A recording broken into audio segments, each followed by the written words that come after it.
Murder suspect Bryan Kohberger back in court today. He is expected to be there for a series of motions. Kohberger charged, of course, with 4 counts of first-degree murder for the deaths of the 4 University of Idaho students. They were stabbed to death in their off-campus house. This was December 2022. And our very own Angenette Levy joins us now to talk about what this is all about today. Angenette, good afternoon. Never a dull moment in the Kohberger case. So what is going on with all of these motions? What are the bullet points there? Yeah, good afternoon to you, Michael. There is certainly never a dull moment in this case. Basically, there are going to be 6 motions that are heard today, 3 from the prosecution and 3 from the defense.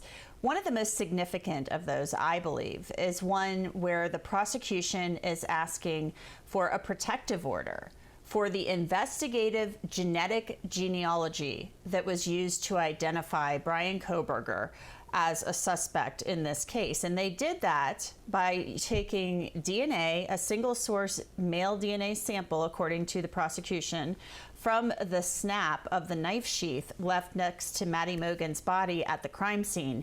And they ran that through CODIS, which is a known database, They said we have to take another route. So they sent it off to a private lab. Private lab developed a different type of profile, sends it off to the FBI. The FBI works their magic. They go into a bunch of portals. They build family trees, and then they go through and try to find common markers, and they end up with Michael Kohberger, who is Bryan Kohberger's father.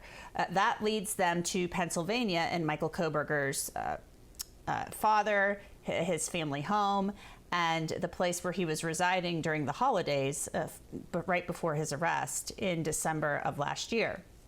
Now, the defense is saying, we want this information. Prosecutors are saying, we shouldn't have to turn this over.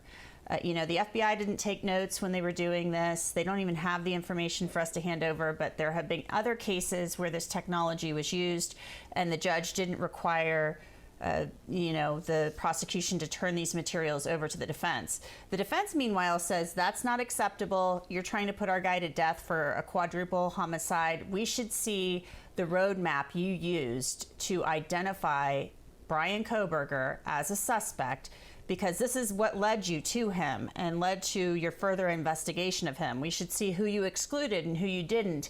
And they have their own DNA expert who is saying there can be mistakes made with investigative genetic genealogy. So this is going to be quite the fight. And I think this is probably one of the most high-profile cases you've seen genetic genealogy used in, aside from the Golden State Killer. And the defense is vigorously pushing back against this.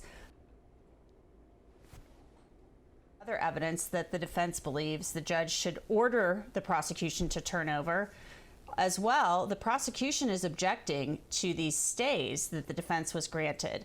They're basically saying Bryan Kohberger said he wants a speedy trial, and so he wants a speedy trial. He should get it. The defense should quit asking for the proceedings to be stayed, which basically stops the clock from ticking on all of the speedy trial stuff and tolling the time for that. So a lot going on today, Michael, but I really think the genetic genealogy part of this could be pretty significant. Yeah, let me ask you a follow-up on that, because it is fascinating, and you mentioned the Golden State Killer. That was really the seminal case where this stuff was tested. Seems only fair to me that the defense be able to challenge the methodology and the, for lack of a better phrase, the chain of evidence, how that process was carried out. Obviously, if the defense is successful, it cuts the prosecution's case off at the knees. I mean, there's no probable cause to get to this guy, and everything else is poison. So what's the general take on this? Has it been just accepted before?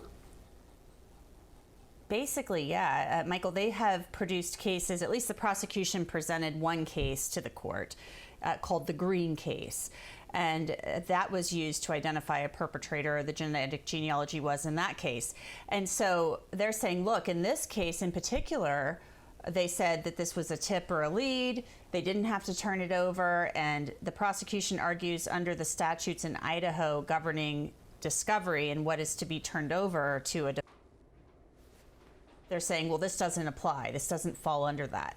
But this was really the key here. This genetic genealogy, and I've said this before, they really had nothing to go on. I mean, they had 9,000 tips that first week of December when we were out there.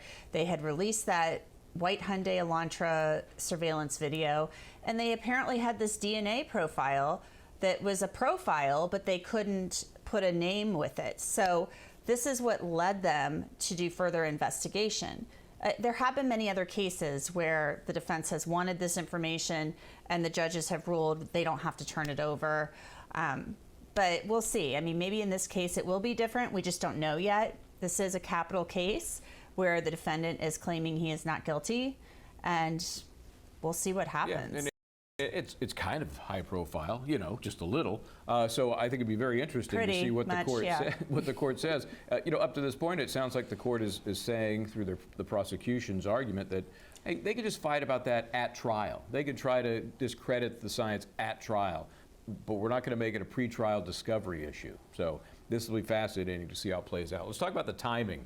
I don't think anybody, I mean, I have a watch right here with an X in the name of this watch, and I would bet this $40 Timex that this will not be going forward on October 2nd as currently scheduled. What's your take? Is that Timex like 40 years old? They say no, you can go online right now and buy a $40 Timex watch. I got them stacked up in my wallet. I mean, in my closet. I go through them rapidly. But anyway, that's what so on that point, Bo, you know, please pardon my little joke there. Basically, yes, the clock is ticking. Jury selection in this case, it's a death penalty case. And being a death penalty case, it adds a layer of complexity to everything, because the jurors have to be so-called, you know, death qualified jurors, meaning that it adds another layer to the jury selection process. So October 2nd is now less than 2 months away. The defense in this case has received more than 51 terabytes of discovery. That's a mountain, a literal mountain of forensic evidence, or, you know, computer evidence, if we're going to talk in computer terms. So they've asked for a stay because they say they aren't getting evidence that they need to prepare for trial. The defense was granted a stay of the, you know, a stopping of the clock, if you will. And the prosecution is saying, you're just stalling. This is a delay tactic. You wanted a speedy trial, so let's go forward with it on October 2nd and let's quit stopping the clock. I thought it was very interesting. A couple of weeks ago, Ann Taylor, the attorney for Bryan Kohberger, wrote in a motion, Bryan Kohberger wants a speedy trial, and this is basically all up to him. And he, you know, this is what he wants, and if he changes his mind, he changes his mind, but this is what he wants. So it sounds like Bryan Kohberger is the one pushing for the speedy trial. I personally, even if you have like 4 lawyers on this case, which you do on the defense team, I find it hard to imagine they would be really ready to go second with this case, because they still have to go through juror questionnaires. We still don't know if this trial is being moved. They haven't requested a change of venue. So I think there's a lot that they have to do to be ready in less than 2 months. Yep. I really think it's highly unlikely. Hey, how else would I be willing to bet a $40 watch on that? So thank you for keeping us up to speed on this, Angenette. It is fascinating. We know it's going to continue to play out, I think, far longer than October 2nd. But as it does, I know you're going to be on top of it and bring us all the latest here at the network. So thank you so much. We'll talk to you next time. Thanks. Okay, let's take a break here. We'll get back to some of the cases actually underway this Friday when we come right back.